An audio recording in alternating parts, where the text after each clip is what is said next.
Hi friends, welcome to Chennai food. வீட்டில் இட்லி தோசை மாவு இல்லைன்னு சொல்லிட்டு கவலைப்பட வேண்டாங்க. இந்த பிரேக்ஃபாஸ்ட்டுக்கு இட்லி தோசை மாவே தேவையில்லைங்க. அருமையான பிரேக்ஃபாஸ்ட் எப்படி செய்கிறதுன்னு பார்க்க போகிறோம். வாங்க பார்க்கலாம்.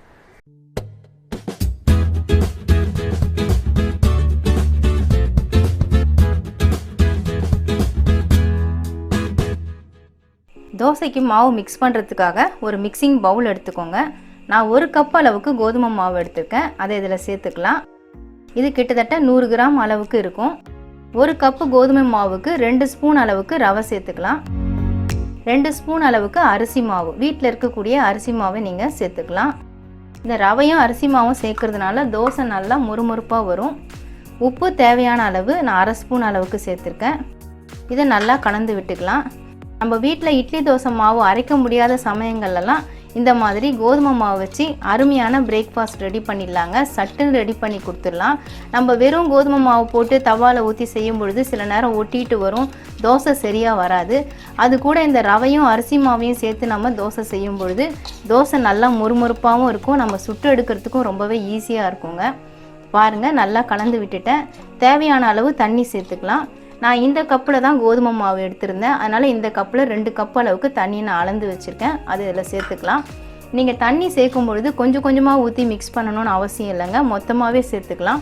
நல்லா தூக்கிட்டு தண்ணியை ஊற்றுங்க. ஊற்றுனீங்கன்னா அதுவே மிக்ஸ் ஆகிடும். நமக்கு கலக்கிறதுக்கு ஈஸியாக இருக்கும். தேவையான தண்ணியை நான் ஊற்றிட்டேங்க. இப்போ கரண்டி வச்சு இல்லை ஸ்பூனை வச்சு கலந்து விட்டுக்கலாம். கட்டிப்படாது. பாருங்கள், ஈஸியாக மிக்ஸ் ஆகிடும்.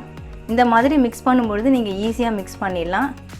இந்த மாதிரி லைட்டாக வாங்கி விட்டாலே போதும், நல்லா மிக்ஸ் ஆகிடும்.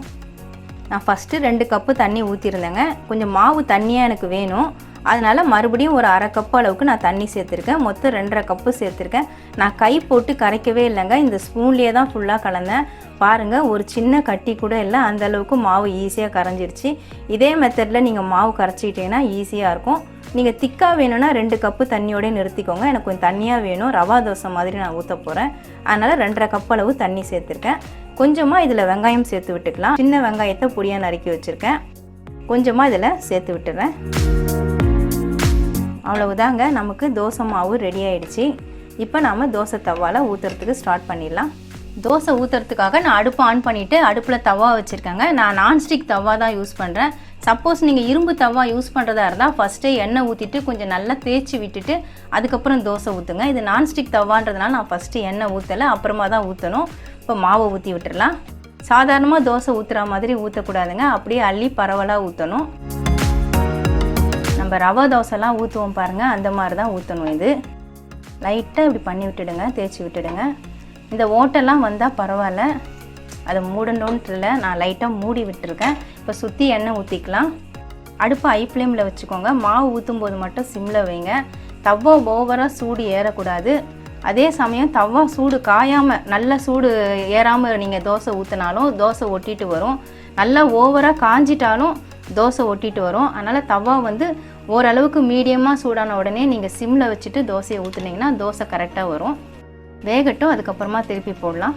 பாருங்கள், இப்போ சுற்றிலும் நல்லா செவந்து வந்திருக்கு. இது மாதிரி வந்ததுக்கப்புறமா திருப்பி போடுங்க. இப்போ நம்ம திருப்பி போட்டுக்கலாம். நல்லா ஈஸியாக வந்துருச்சு பாருங்கள். நல்லா வெந்திருக்கு, கோல்டன் கலராக இருக்குது. நான் ஏற்கனவே எண்ணெய் ஊற்றிட்டதுனால நான் திரும்ப எண்ணெய் ஊற்றலைங்க. நீங்கள் இரும்பு தவாவில் செய்கிற மாதிரி இருந்தால் கொஞ்சம் சுற்றிலும் எண்ணெய் ஊற்றுங்க திருப்பினதுக்கப்புறமா. வேகட்டும், அதுக்கப்புறமா எடுக்கலாம். அந்த பக்கம் வெந்துருச்சுங்க. நான் தோசையை திருப்பி போட்டுட்டேன். அவ்வளோதான், தோசையை நம்ம பிளேட்டுக்கு மாற்றிக்கலாம். பாருங்கள், எவ்வளோ சூப்பராக இருக்குது. அவ்வளவுதாங்க, அருமையான கோதுமை தோசை ரெடி ஆகிடுச்சுங்க. வெறும் கோதுமை மாவு மட்டும் வச்சு செய்யாமல் நம்ம ரவை அரிசி மாவுலாம் சேர்த்து பண்ணியிருக்கோம். அதனால் இந்த தோசை நல்லா முறுமுறுப்பாக இருக்குங்க. சாப்பிட்றதுக்கு அவ்வளவு டேஸ்ட்டாக இருக்கும். இது கூட நம்ம சட்னி சாம்பார் வச்சு சாப்பிடும் பொழுது ரொம்பவே அட்டகாசமாக இருக்கும். வீட்டில் இட்லி தோசை மாவு இல்லாத நேரத்தில், நமக்கு அரைக்க முடியாத சமயங்களில் இந்த மாதிரி பிரேக்ஃபாஸ்ட்டை நீங்கள் ரெடி பண்ணிக்கலாங்க. ரொம்பவே டேஸ்ட்டாக இருக்கும். கண்டிப்பாக ட்ரை பண்ணி பாருங்கள். வித்தியாசமான பிரேக்ஃபாஸ்ட் ரெசிபி எப்படி செய்கிறதுன்னு வீடியோவில் பார்த்துருப்பீங்க. ரொம்பவே டேஸ்ட்டாக இருக்குங்க. சட்டுன்னு நம்ம ரெடி பண்ணிடலாம். கண்டிப்பாக ட்ரை பண்ணி பாருங்கள். உங்களுக்கு இந்த வீடியோ பிடிச்சிருந்தா லைக் பண்ணுங்கள், ஷேர் பண்ணுங்கள், சப்ஸ்கிரைப் பண்ணுங்கள். சப்ஸ்கிரைப் பண்ணவங்க மறக்காமல் பெல் பட்டனை கிளிக் பண்ணுங்கள். இந்த வீடியோவில் ஏதாவது டவுட்ஸ் இருந்தால் கமெண்ட்ஸில் கேளுங்க. நம்ம சேனலில் கிவ்அவே அனௌன்ஸ்மெண்ட் பண்ணியிருக்கோங்க. அந்த கிவ்அவேல எப்படி கலந்துக்கிறது அதுக்கான டீட்டெயில்ஸை ஏற்கனவே நாங்கள் வீடியோவில் சொல்லியிருக்கோம். அந்த வீடியோவோட லிங்க்கை மேலே ஐ பட்டன்லையும் டிஸ்கிரிப்ஷன்லையும் கொடுத்துருக்கேன். நீங்கள் லிங்க்கை கிளிக் பண்ணி ஓப்பன் பண்ணி பாருங்கள். எல்லோரும் கிவ்அவேல கலந்துக்கோங்க. நமக்கு இன்னும் 2 சேனல் இருக்குங்க. அந்த சேனலுக்கான லிங்க் நான் டிஸ்கிரிப்ஷனில் கொடுத்துருக்கேன். நீங்கள் லிங்க்கை கிளிக் பண்ணி சேனலை ஓப்பன் பண்ணி பாருங்கள். உங்களுக்கு அந்த சேனல் பிடிச்சிருந்தா சப்ஸ்கிரைப் பண்ணிக்கோங்க. நன்றி, வணக்கம்.